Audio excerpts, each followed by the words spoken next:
अस्सलाम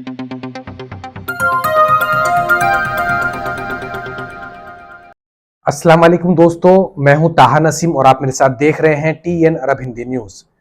मैं आप लोगों के लिए लेके आया हूं सऊदी अरब से जुड़ी कुछ खास और जरूरी खबरें हमारे सभी गैर मुल्की भाइयों के लिए।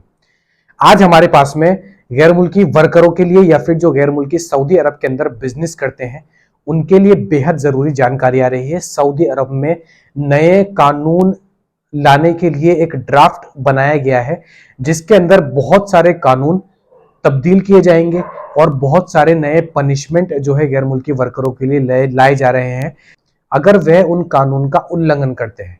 इसके अलावा हज को लेकर भी एक बहुत बड़ा जो है नया कानून लाया जा रहा है, उसके बारे में भी बात करेंगे। तो आप लोगों से गुजारिश है वीडियो में शुरू से लेकर आखिर तक बने रहें ताकि सही जानकारी आपको मिल पाए। चैनल पर नए हैं तो चैनल को सब्सक्राइब करना ना भूलें। तो चलिए खबरों की शुरुआत करते हैं।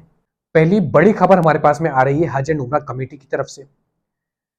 ये एक नया कानून है और ये पहली बार ऐसा हो रहा है कि सऊदी अरब और सभी गैर मुल्कों के लिए एक कानून बनाया जा रहा है, यानी कि सामान्य कानून बनाया जा रहा है हज एंड उम्रा कमेटी की तरफ से। तो ये एक ऐसा नया कानून लाया जाएगा हज एंड उम्रा कमेटी की तरफ से जो कि सऊदी अरब में भी लागू होगा और सऊदी अरब से जो बाहर से आते हैं लोग हज या उम्रा करने के लिए उनके लिए भी लागू किया जाएगा। अखबार 24 और आकाश न्यूज़पेपर के मुताबिक ये नया जो कानून है वो कुछ इस तरीके से है कि जितने भी प्राइवेट इंस्टीट्यूशंस हैं सऊदी अरब या फिर जो दूसरे मुल्क होते हैं वहां पर, यानी कि जो प्राइवेट हज कंपनीज हैं जो आपको हज पैकेज देकर यहाँ पर सऊदी अरब भेजती हैं या फिर सऊदी अरब से ही जो हज परमिट और उसके लिए आपको पूरा एक पैकेज देती हैं, ऐसी जितनी भी कंपनीज हैं इनके लिए एक ही कानून अब लाया जाएगा जो कि हज एंड उम्रा कमेटी की तरफ से जारी किया जाएगा। यानी कि कुछ नियम हज एंड उम्रा कमेटी की तरफ से जारी किए जाएंगे जो कि उन सारी हज कंपनियों के लिए, हज इंस्टीट्यूशन के लिए लागू होंगे, जरूरी होंगे, वो चाहे सऊदी अरब में हो या फिर किसी गैर मुल्क में हो। तो मैं आपको बता दूं ये कानून कुछ इस तरीके से होने वाला, हालांकि इसकी जो पूरी लिस्ट है वह अभी जारी नहीं की है हज एंड उम्रा कमेटी ने। इसका एक ड्राफ्ट बनाया गया है जिसमें मोटा मोटा जो है नए कानून के बारे में, नए लॉ के बारे में बताया गया है। वह कुछ इस तरीके से है, हज एंड उम्रा कमेटी एक पूरी लिस्ट तैयार करेगी उन नियमों की, उन सुविधाओं की जो कि हज पिलग्रिम्स या फिर उम्रा पिलग्रिम्स को दिए जाएंगे। ये एक बहुत लंबी लिस्ट होगी उन सारी सर्विसेज की जो इन पिलग्रिम्स को दिए जाएंगे और ये सारी लिस्ट उन सारे प्राइवेट हज इंस्टीट्यूशन तक पहुंचाई जाएगी जो कि हज पैकेज देते हैं और लोगों को सऊदी अरब भेजते हैं हज करने के लिए या फिर उम्रा पैकेज देकर उम्रा के लिए सऊदी अरब भेजते हैं लोगों को। और ये उन कंपनीज में भी लागू होगा जो कि सऊदी अरब के अंदर से ही उम्रा और हज के लिए लोगों को भेजती हैं। तो ये सारे जो रूल्स होंगे वह इन कंपनीज को फॉलो करने होंगे, नहीं तो उनके ऊपर 5 लाख रियाल तक का जुर्माना हज एंड उम्रा कमेटी की तरफ से लगाया जाएगा। इसके साथ साथ जो भी हज या उम्रा पिलग्रिम्स उनकी कंपनी के द्वारा सऊदी अरब आएंगे हज करने, उनको कंपनसेशन भी इन कंपनियों को देना पड़ेगा अगर उनको किसी तरीके की कोई प्रॉब्लम होती है या फिर जो सर्विस देने की बात हज एंड उम्रा कमेटी ने कही है नए रूल में, वह सारी सर्विसेज वह प्राइवेट इंस्टीट्यूशन, वह हज इंस्टीट्यूशन इन लोगों को नहीं दे पाता तो भी इस कंपनी के ऊपर जुर्माना लगाया जाएगा और इसके पास से हज परमिट देने का जो लाइसेंस होगा वह छीन लिया जाएगा जिंदगी भर के लिए। और अगर सऊदी अरब के अंदर जो कंपनी है वह इन नियमों का उल्लंघन करती है तो उनको भी हमेशा के लिए जो है उनकी कंपनी शट डाउन कर दी जाएगी, ब्लॉक कर दी जाएगी। और अगर सऊदी अरब के अंदर यह काम कोई गैर मुल्की करता है तो उसको जिंदगी भर के लिए सऊदी अरब से बैन कर दिया जाएगा, यहाँ से ब्लैक लिस्ट कर दिया जाएगा। तो ये बहुत ही बड़ा कानून जो है हज एंड उम्रा कमेटी की तरफ से लाया जा रहा है। इसमें जो फायदा होगा वह सारे हज यात्रियों का होगा क्योंकि इसमें बहुत ही बेहतरीन सुविधाएं लाने की बात कही जा रही है हज एंड उम्रा कमेटी की तरफ से।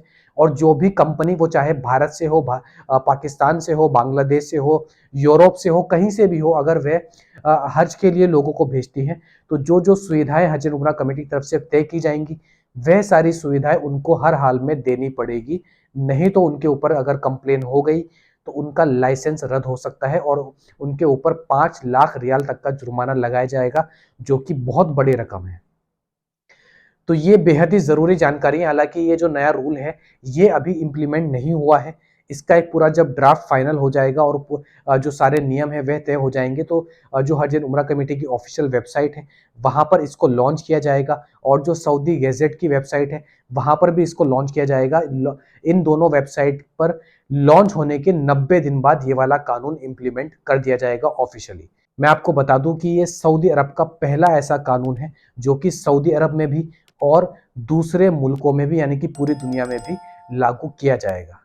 अगली जानकारी हमारे पास में आ रही है ministry of local and rural government की तरफ से, जो कि नए कानून की मैं बात कर रहा था शुरू में, वह इस खबर में आपको पता चलेंगे।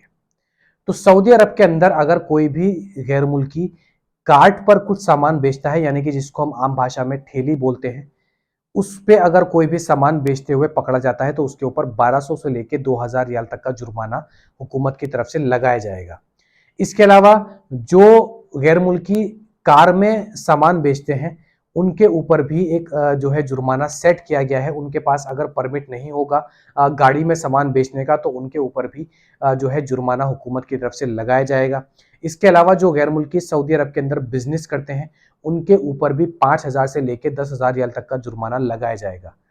इसके अलावा कुछ ऐसे रूल भी लाए जा रहे हैं जिसमें यह होगा कि जिस भी शॉप से जो सामान बेचा जा रहा है वह शॉप जिसके नाम पर होगी, यानी कि जिसके नाम पर वह शॉप चलाने का परमिट होगा, वह शख्स अगर चेकिंग के दौरान उस शॉप के अंदर मौजूद नहीं मिलता है, वहां पर नहीं रहता है, तो उस शॉप के ऊपर भी जुर्माना लगाया जाएगा 1500 से 2500 रियाल तक का। इसके अलावा जिन लोगों के परमिट ओवरड्यू हो जाते हैं, यानी कि परमिट एक्सपायर हो जाते हैं और वह नया परमिट नहीं बनवाते, उसका जो है रिन्यूएशन नहीं कराते, ऐसे लोगों के ऊपर भी, गैर मुल्कियों के ऊपर भी 1000 से लेकर 2000 रियाल तक का जुर्माना लगाया जाएगा हुकूमत की तरफ से। तो जितने भी गैर मुल्की जो है सऊदी अरब के अंदर साइड में, रोड के साइड में अपना सामान बेच लेते हैं, और अक्सर हम देखते हैं सऊदी अरब के अंदर जुम्मे के दिन जो है गाड़ियों पे बहुत सारा सामान बेचा जाता है, वो चाहे फल हो, सब्जी हो या और कोई सामान हो, तो इसके ऊपर भी कंप्लीटली बैन अब लगा दिया जाएगा। और ये जितने भी कानून मैंने आपको बताए हैं ये अभी इंप्लीमेंट नहीं हुए हैं, हालांकि आने वाले कुछ महीनों में ये सारे कानून सऊदी अरब के अंदर लागू हो जाएंगे। तो कोई भी गैर मुल्की, वो चाहे पाकिस्तानी हो, हिंदी हो, कोई भी हो, सऊदी अरब के अंदर अब ऐसे ही कार्ट पर, ठेले पर या गाड़ी में सामान नहीं बेच सकता, या फिर जो लोग घर के अंदर पीछे की साइड में या घर के अंदर छुप के बिजनेस करते हैं वह भी नहीं कर सकते। इसके ऊपर तो पहले से जो है जुर्माना लगा हुआ है, ये तो हम सबको मालूम ही है। इसके अलावा अगर किसी मेडिकल पर उनके पास जो है मेडिकल परमिट नहीं होता है तो उनके ऊपर भी 500 से 2000 रियाल का जुर्माना लगेगा। इसके अलावा सिगरेट पीना शॉप के अंदर, ये भी एक जुर्म माना जाता है सऊदी अरब के अंदर, और इसके लिए भी 500 से 1000 रियाल तक का जुर्माना आपके ऊपर लगाया जा सकता है। इसके अलावा जो मैकेनिकल कंपनीज हैं या जो रिपेयरिंग शॉप्स होती हैं वहां पर जो सेफ्टी मेजर्स होते हैं, यानी कि जैसे ग्लव्स पहनना, यूनिफॉर्म पहनना या सेफ्टी शूज पहनना, ये भी अगर नहीं पहनता है कोई गैर मुल्की तो उसके ऊपर भी जो है 1500 से 2500 रियाल तक का जुर्माना हुकूमत की तरफ से लगाया जाएगा। तो ये सारी चीजें अपने दिमाग में रख लें और इस वीडियो को ज्यादा से ज्यादा शेयर करें उन लोगों तक जो सऊदी अरब के अंदर काम करते हैं या फिर इस तरीके का कोई बिजनेस कर रहे हैं, ताकि वह इस जुर्माने से और हुकूमत की सख्ती से बच सके। अगली जानकारी हमारे पास में आ रही है अल अरबिया नेट की तरफ से। कुछ दिन पहले मैंने आपको जानकारी दी थी जिसमें अल आसी रीजन के अंदर एक एक्सीडेंट हुआ था, रोड हादसा हुआ था, जिसके अंदर एक बच्चे को छोड़कर उसका पूरा परिवार खत्म हो चुका था। अल शाहरानी इस बच्चे का नाम बताया जा रहा है, जिसकी उम्र 11 साल थी। ये अकेला बच्चा उस एक्सीडेंट में बचा था, हालांकि इसने अपनी 3 बहन, 2 भाई और माँ बाप सबको खो दिया था।